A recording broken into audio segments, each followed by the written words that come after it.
میرے بھائیوں، بیان کا نہ کوئی پروگرام ہے، نہ کوئی اس سلسلے میں حکم بھی نہیں ہے۔ اچھی بات ہے، ہمیں آزاد چھوڑ دیا ہے انہوں نے، تو دو باتیں آپ حضرات کی خدمت میں عرض کرنی ہیں۔ ایک تو یہ کہ یہ مدرسہ ہے، اور مدرسہ دو تین چیزوں کا نام ہے، بلکہ چار چیزوں کا نام ہے۔ مدرسے کے لیے بنیادی ضرورت جگہ کی ہے۔ ہر مدرسے کو جگہ کی ضرورت ہے کہ جہاں بیٹھ کے بندہ پڑھے یا پڑھائے، یہ پہلی ضرورت ہے۔ فضا میں تو رہنا نہیں ہے، نہ آسمان میں ہم جا سکتے ہیں، رہنا تو زمین میں ہے۔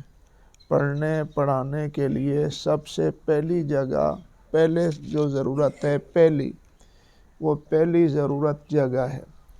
وہ جگہ اعلیٰ بھی ہو سکتی ہے، وہ جگہ کمزور بھی ہو سکتی ہے۔ اعلیٰ کا مطلب یہ ہے کہ عالی شان بلڈنگ ہو، وسیع اس کی عمارت ہو، خوبصورت اس کی عمارت ہو، ایسے مدارس بھی موجود ہیں۔ اور مدرسے وہ بھی ہیں کہ ایک کمرہ ہے، کچا کمرہ ہے، پکا کمرہ ہے۔ لیکن آپ کو معلوم ہونا چاہیے کہ دارالعلوم دیوبند جس وقت شروع ہوا تھا تو اس کی کوئی عمارت نہیں تھی، انار کا درخت تھا، ایک استاد تھا اور ایک طالب علم تھا۔ استاد کا نام بھی محمود اور شاگرد کا نام بھی محمود تھا۔ جو شاگرد اس وقت انار کے نیچے بیٹھ کے پڑھ رہا تھا، اس کو دنیا شیخ الہند کہتی ہے۔ اس وقت کا وہ شاگرد جو تھا وہ شیخ الہند ہوا۔ ہم تو نہیں جانتے شیخ الہند کو کہ شیخ الہند کون تھے، انگریز اچھی طرح ان کو جانتا ہے کہ شیخ الہند کون تھے۔ شیخ الہند کا اگر تعارف پوچھنا ہے تو وہ انگریز سے پوچھو کہ جن کے ساتھ ان کا واسطہ رہا۔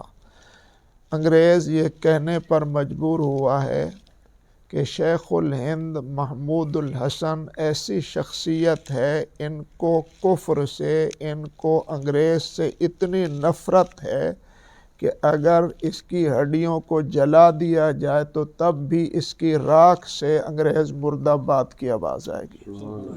تو وہ جانتے تھے کہ شیخ الہند کون ہے۔ کہنے کا مقصد یہ ہے کہ اس وقت ایک طالب ہے اور ایک شاگرد ہے۔ پھر اللہ پاک نے اس دارالعلوم کو ایسے چاند لگائے ہیں کہ اب دنیا کا کوئی کونا ایسا نہیں جہاں دارالعلوم دیوبند کا فیض موجود نہ ہو۔ تو اس لیے اصل بات جو ہے وہ تو یہ ہے کہ اللہ اخلاص نصیب فرما دے اور اللہ قبول فرما دے، کیونکہ کرنا تو سب نے اللہ کے لیے ہے، اور کرنا اس کا اجر اللہ سے لینا ہے، اور اللہ پاک کو راضی کرنے کی فکر کرنی ہے۔ تو سب سے پہلے جگہ کی ضرورت، جگہ۔ دوسرے نمبر پر پڑھنے والے، یہ مدرسے کے ارکان ہیں۔ جگہ بھی مدرسے کا ایک رکن ہے، مدرسے میں پڑھنے والے بھی مدرسے کے ارکان ہیں، کیونکہ پڑھنے والے نہ ہوں گے تو کس کو پڑھایا جائے گا؟ پڑھنے والے بھی مدرسے کی ضرورت اور مدرسے کا رکن ہے۔ یہ دوسرا رکن ہوگا۔ پہلا رکن زمین ہے، جگہ ہے، دوسرا رکن پڑھنے والے ہیں، اور تیسرا رکن پڑھانے والے ہیں۔ پڑھانے والے اگر نہ ہوں گے تو کیسے پڑھیں گے بچے؟ کیسے پڑھیں گے؟ کس سے پڑھیں گے؟ کیا پڑھیں گے؟ تو پڑھانے والے کا ہونا بھی ضروری ہے، پڑھنے والوں کا ہونا بھی ضروری ہے۔ پھر پڑھنے پڑھانے والے اپنے کام میں لگیں گے، ان کے لیے انتظام کی بھی ضرورت ہے۔ اس کو محتمم صاحب بھی آپ کہہ سکتے ہیں، مجلس منتظمہ بھی آپ اس کو کہہ سکتے ہیں، اس کو آپ کہہ سکتے ہیں کہ یہ مجلس شورا ہے، یہ کمیٹی ہے۔ اب مدرسہ گویا 4 چیزوں کا نام ہے۔ جگہ بھی ہونی چاہیے مدرسے کے لیے، مدرسے میں پڑھنے والے بھی ہونے چاہیے، مدرسے میں پڑھانے والے بھی ہونے چاہیے۔ ان 2 کا کردار اہم ہے، پڑھنے اور پڑھانے والے کا کردار اہم ہے۔ مطلب یہ کہ مدرسہ اتنا ہی زیادہ کامیاب ہوگا جتنا کہ پڑھنے والے محنتی اور اعلیٰ صفات کے بچے ہوں گے، اور مدرسہ اتنا ہی کامیاب ہوگا جتنا پڑھانے والے محنتی اساتذہ ہوں گے، اور پڑھانے والے گویا کہ محنتی بھی ہوں گے، شفیق بھی ہوں گے، ہمدرد بھی ہوں گے، خیر خواہ بھی ہوں گے۔ تو جتنا خیر خواہی استاد کے دل میں ہوگی، جتنا شفقت ہوگی استاد کے دل میں، اتنا زیادہ وہ استاد کامیاب ہے۔ تو میں عرض کرنا چاہتا ہوں کہ طالب علم محنت کریں گے تو مدرسہ معیاری ہے، استاد محنت کریں گے تو مدرسہ معیاری ہے۔ اور پھر ان کی محنت اس وقت صحیح طریقے پر ہوگی جس وقت ان کو باقی ضروریات کی فکر سے بے نیاز کر دیا جائے گا کہ بھائی آپ کا کام یہی ہے کہ آپ بیٹھو، باقی ہم جانیں، ہمارا کام جانیں۔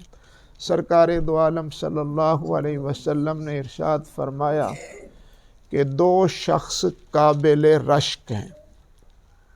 قابل رشک تو سمجھتے ہو نا کہ یار واقعی فلانا بندہ بڑا قابل رشک ہے۔ رشک کا مطلب یہ ہے کہ ان جیسا تو اللہ تعالی ہمیں بھی بنا دے، یہ رشک ہوتا ہے۔ یار اس پہ بڑا رشک آتا ہے، اس کی نیکی پہ رشک آتا ہے، اس کی شرافت پہ رشک آتا ہے، اس کے گھرانے پہ رشک آتا ہے، اس کی اولاد پہ رشک آتا ہے، اس کی اپنی زندگی پہ رشک آتا ہے۔ ہم بھی ہیں، ایک وہ بھی ہے کہ کیسے زندگی گزار رہا، اس کو کہتے ہیں رشک۔ یا کسی کو مالی طور پر آسودگی حاصل ہے تو دوسرا آدمی جو مزدور ہے، تنگ دست ہے، وہ کہتا ہے قابل رشک اس کی زندگی، اللہ کرے ہم بھی ویسے ہو جائیں تو چلو ہمارے لیے بھی سہولتیں پیدا ہو جائیں گی۔ تو رسول اللہ صلی اللہ علیہ وسلم نے 2 بندوں کو قابل رشک قرار دیا ہے کہ 2 بندے ایسے ہیں کہ ان کی بندے کو ان پر رشک کرنا چاہیے، مطلب ان جیسا بننے کی کوشش کرنی چاہیے۔ 2 بندے ایسے ہیں کہ قابل رشک ہیں، یعنی اللہ کی رضا ان کو حاصل ہے، اللہ ان سے خوش ہے۔ تو جن سے اللہ خوش ہے ان جیسا بننے کی کوشش کریں گے تو ان سے بھی اللہ خوش ہو جائے گا۔ سمجھ رشک کا مطلب سمجھ آ رہا ہے نا جی آپ کو کہ یہ قابل رشک ہیں، اللہ انہاں اتے بڑا راضی ہے، اللہ انہاں اتے بڑا راضی ہے۔ تو جب اللہ ان پہ راضی ہے تو وہی رضا ہمیں بھی نصیب ہو جائے۔ اب 2 بندے کون سے ہیں جن پر اللہ راضی ہے؟ ایک تو وہ ہے جس کو اللہ جل شانہ نے علم دیا ہے، پھر وہ اس علم کے مطابق عمل بھی کر رہا ہے اور اس علم کی خدمت بھی کر رہا ہے۔ بس اس نے اپنا کام یہی سمجھا ہوا ہے کہ بس میرا کام یہ ہے۔ جیسے ذمہ دار آدمی کو ہر وقت سوچ اپنے ذمہ دارہ کی ہوتی ہے، پانی لگانا ہے، گوڈی کرنی ہے، فلانی چیز کاٹنی ہے، پٹھے ڈالنے ہیں، فلاں ہے، فلاں فلاں، یہ اس کی۔ اور جو تاجر ہے، کہاں سے مال منگوانا ہے، کہاں پہنچے گا، کہاں سے سستا ملے گا، کیسے بیچنا ہے، ہر ایک کی اپنی اپنی ڈیوٹی اور اپنا اپنا کام ہے۔ میں کہتا ہوں اس کی ریش ہی کوئی نہیں کہ جس کا کام ہی یہ ہے کہ پڑھنا ہے پڑھانا ہے، پڑھنا ہے پڑھانا ہے، صبح و شام یہی فکر ہے۔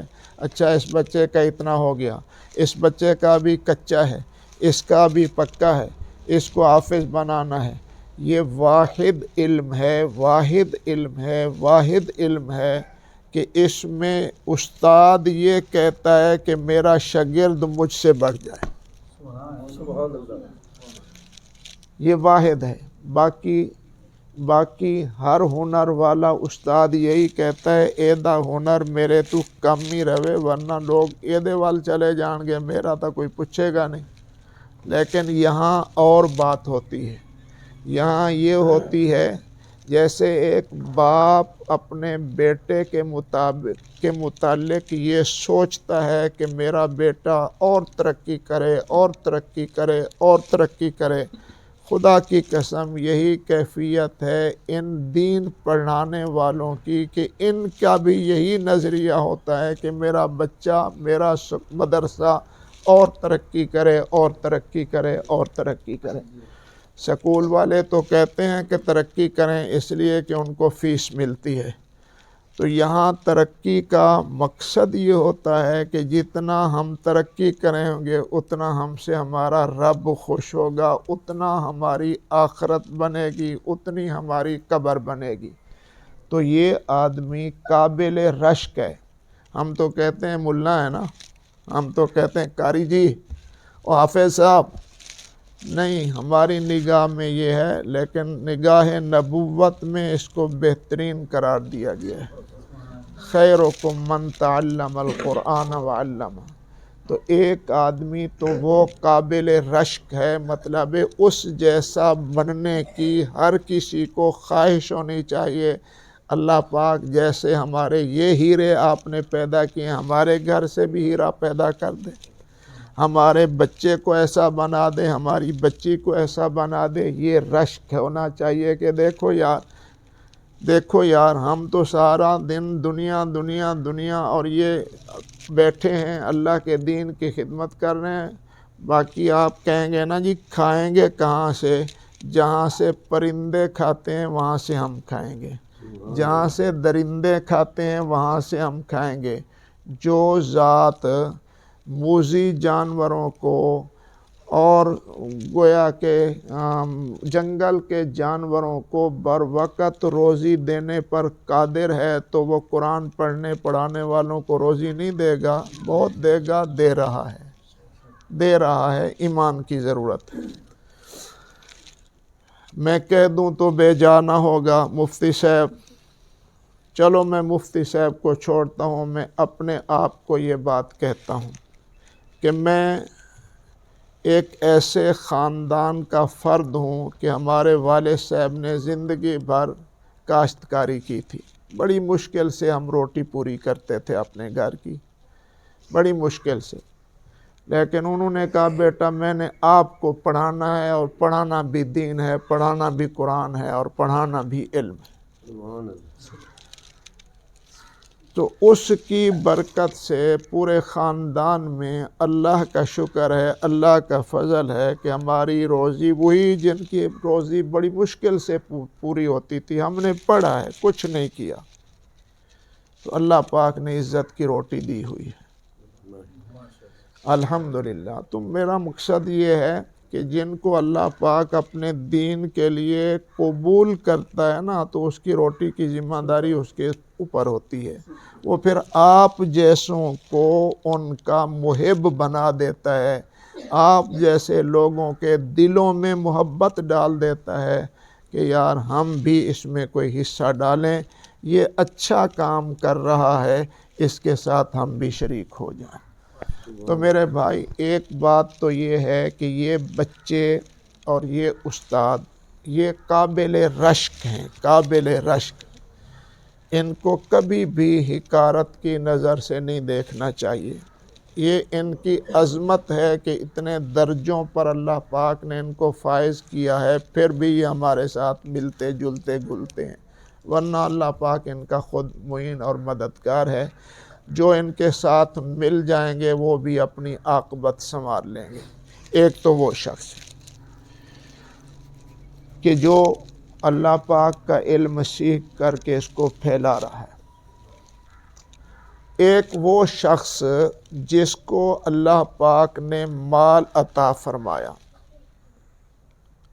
مال دیا ہے، پھر اس مال دینے کے بعد اس کو اپنی راہ میں مال خرچ کرنے کی توفیق بھی دی ہے، تو یہ آدمی بھی قابل رشک ہے۔ مال تو ہے لیکن مال سانپ نہیں مال پہ بنا ہوا، وہ سمجھتا ہے کہ مال ہے یہ سارا میرا نہیں، اللہ نے مجھے دیا ہے، میں نے اس کو خرچ بھی اس کی راہ میں کرنا ہے۔ دیکھو بھائی، رزق کی ذمہ داری کس نے اٹھائی ہے؟ اپنے میرے وال دیکھو نا، میرے وال دیکھو، میں تھوڑا چہرہ دیکھن نو ترستا بیٹھا، کیونکہ تسی 2-3 سال ہو گئے میں نو چہرہ نہیں دکھایا۔ نیند ہی نہ آ جاوے نا۔ ہاں، کیا کہہ رہا تھا میں؟ مال اللہ پاک نے دیا ہے، اور میں یہ کہہ رہا تھا کہ قرآن ہمیں یہ بتلاتا ہے کہ وَمَا مِن دَابَّةٍ فِي الْأَرْضِ إِلَّا عَلَى اللَّهِ رِزْقُهَا، کوئی ایسا مخلوق میں سے نہیں ہے، چاہے انسان ہو، جانور ہو، کیڑا ہو، مکوڑا ہو، درندہ ہو، کہ جس کی روزی اللہ کے ذمے نہ ہو۔ سب کی روزی اللہ نے اپنے ذمے لی ہے۔ آپ نے کبھی غور کیا ہے کہ روزی تو دیتے ہیں اللہ، اوپر سے تو نہیں گراتے نا، اوپر سے تو نہیں گراتے نا۔ اللہ پاک نے روزی دینے کا وعدہ کیا ہے۔ اللہ پاک روزی بندوں کو کیسے دیتے ہیں؟ کیسے دیتے ہیں؟ کسی کو کہتے ہیں دکان کر، دکان کے ذریعے اس کو رزق مل جاتا ہے، کسی کو زمین دے دیتے ہیں، کسی کو باغ دے دیتے ہیں، کسی کو تعلیم دے دیتے ہیں۔ اب رہی یہ بات کہ ایک آدمی ایسا ہے، اندھا ہے، لنگڑا ہے، لولا ہے، وہ تو کچھ نہیں کر سکتا، تو روزی کھا رہا ہے یا نہیں کھا رہا؟ کھا رہا ہے نا۔ یہ اللہ کا نظام ہے روزی دینے کا، کہ اللہ پاک بندوں کو دے دیتے ہیں، اور پھر ان میں ڈیوٹی لگ جاتی ہے کہ تم میں اتنا مال تمہارا ہے، باقی جو ہے وہ محتاجوں کا ہے، باقی ضرورت مندوں کا ہے۔ یہ بات سوچا کرو، جتنا ہمارے پاس ہے وہ سارا ہمارا نہیں ہے۔ قرآن و حدیث ہمیں یہ کہتا ہے وہ سارا ہمارا نہیں ہے۔ ہم نے ایسے بھی تمہارے اڑوس پڑوس میں تمہاری جنس سے ایسے آدمی بھی رکھے ہیں جو کمائیں گے نہیں، کچھ بھی نہیں کر سکیں گے، لیکن تمہیں ان تک رزق پہنچانا ہوگا۔ پہنچانے والا، دینے والا میں ہوں، میں تمہارا ہاتھ استعمال کر دوں گا، تمہارا رزق تم نے میرا دیا ہے، مفت میں تم جنت کما لو گے۔ رزق میرا دیا ہے، مفت میں تم کیوں بھئی ہمارے پاس اپنی کوئی چیز ہے؟ اگر خدا نہ کرے، بعض دفعہ دکھلانے کے لیے ہم پوری محنت کرتے ہیں لیکن فصل نہیں ہوتی، تو ہم کچھ کر سکتے ہیں؟ تو پھر بھی ہمیں سمجھ نہیں آتی کہ دے تو وہ رہا ہے، پھر بھی ہم کہتے ہیں کہ ہم نے کیا ہے۔ ہم اگر کرتے تو پھر ہم تو یہ کہتے ہیں کہ رات کو سوئیں تو صبح اتنا ہو جائے، لیکن ہوتا نہیں ہے۔ تو دیتا وہ ہے، تو دے کے بھی آزماتا ہے اور نہ دے کے بھی آزماتا ہے۔ اس واسطے کوئی تو اللہ پاک نے یہ فرمایا پیارے نبی نے کہ وہ بندہ قابل رشک ہے کہ جس کو اللہ نے دیا ہے لیکن وہ اس مال سے نیکیاں کما رہا ہے، اللہ کا تعالیٰ کی راہ میں خرچ کر رہا ہے، تو یہ دو بندے قابل رشک ہیں۔ اب مطلب یہ نکلا، یا تو ہمیں اس لائن میں داخل ہو جانا چاہیے کہ پڑھیں پڑھائیں، یا پھر یہ ہے کہ اگر ہم یہ نہیں کرتے، ذہن نہیں ہے، عمر زیادہ ہو گئی ہے، دوسری صورت اگر ہمارے پاس موجود ہے تو پھر پڑھنے پڑھانے والوں کا تعاون کریں۔ اب یہ جو یہاں کچھ بچے پڑھیں گے، جتنے پڑھیں گے جتنا پڑھانے والے کو ثواب ملے گا اتنا ہی انتظام کرنے والوں کو ثواب ملے گا۔ ایسی بات نہیں ہے کہ پڑھانے والے تو ثواب لے جائیں گے اور خدمت کرنے والے کچھ نہیں کریں گے، ایسا نہیں ہے۔ جیسے پڑھانے والے کی ضرورت ہے اسی طرح پر خرچ کرنے والے کی بھی ضرورت ہے۔ تو یہ باتیں میں نے عرض آپ کے سامنے کر دی ہیں کہ بھائی مدرسہ کسی ایک آدمی کا نام نہیں ہے۔ مدرسے میں تعاون اس انداز سے ہونا چاہیے کہ بچے بھی بچیاں بھی، یہ سب سے بڑا تعاون ہے کہ یہ تو کرنا ہی کرنا ہے ہم نے۔ اور خوش نصیب ہیں وہ لوگ جن کے ارد گرد مسجدیں ہیں یا مدرسے ہیں۔ آپ کو معلوم نہیں ہے کہ ان کے فائدے کتنے ہیں۔ آپ لوگ بہت خوش نصیب ہیں۔ جس علاقے میں مدرسہ ہے وہ علاقہ خوش نصیب ہے، اس سے آفتیں بلائیں مصیبتیں ٹلی رہتی ہیں، اور ٹلانے والی چیز یہی قرآن پاک کا پڑھنا پڑھانا، اذانیں کہنا، ذکر کہنا، اس کی وجہ سے یہ مصیبتیں اور بلائیں انسانوں سے ٹلی جاتی ہیں۔ تو میرے دوستو، پڑھ یہ رہے ہیں، پڑھا یہ رہے ہیں، حفاظت ہماری ہو رہی ہے، ہمارے گھروں کی حفاظت ہو رہی ہے، ہماری صحتوں کی حفاظت ہو رہی ہے، ہماری چوروں سے حفاظت ہو رہی ہے، ڈاکوؤں سے حفاظت ہو رہی ہے۔ اللہ کے امان میں ہم آگے ہیں جہاں دین کا کام ہو رہا ہے، مدرسے پڑھے ہو رہے ہیں۔ اس لیے ہماری بنیادی جو تعلیم ہے، یہ بات ذہن میں رکھیے، بنیادی جو تعلیم ہے، بنیادی تعلیم ہماری انگریزی نہیں ہے۔ بنیادی تعلیم ایک مسلمان بچے کی پہلی تعلیم جو ہے وہ یہ ہونی چاہیے کہ جس وقت وہ کچھ زبان ہلانے کے قابل ہو تو اس میں جو بیج رکھا جائے وہ لا الہ الا اللہ کا رکھا جائے، اس کو لا الہ الا اللہ سب سے پہلے سکھایا جائے۔ اور ادھر تو کتا بلی سکھاتے ہیں نا جی، بکری بے بکری پہ پنکھاتے تختی، یہ چیز سکھاتے ہیں، یہ تو ابتدائی درجہ ہے۔ اگر بے بکری پڑھ سکتے ہیں تو بے بسم اللہ کیوں نہیں پڑھ سکتے، الف اللہ کیوں نہیں پڑھ سکتے؟ یہ ایک ذہن ہے کہ اس سے بندے کی ایمان بھی محفوظ رہے اور بولنا بھی آ جائے۔ تو سب سے پہلی جو تعلیم ہے، یاد رکھو آپ کو اللہ نے اولاد دی ہے، یہ اولاد آپ کے پاس امانت ہے۔ اگر آپ نے امانت میں خیانت نہ کی تو بچے رہو گے، اگر خیانت کر لی تو قیامت والا دن ہوگا تو ان کے ہاتھ ہوں گے اور ہمارے گریبان ہوں گے، اور اللہ کی بارگاہ میں استغاثہ دائر کریں گے کہ اللہ جی اگر میں نمازی نہیں بنا تو میرے باپ سے پوچھو، اگر میں بدکار ہوں میرے باپ سے پوچھو، مجھ سے نہ پوچھو، کیونکہ اس نے مجھے جو راہ دکھلایا تھا میں اسی پہ چلا تھا۔ اگر یہ مجھے سکول نہ بھیجتا، کالج نہ بھیجتا، اس نے کہا ڈگری کرو میں نے کر لی، اس نے کہا ڈاکٹر بنو میں نے بن لیا، اس نے کہا سائنسدان بنو میں نے بن لیا، اس نے کہا یہ ماسٹر بننا ہے، یہ کرنا ہے، میں نے کر دیا۔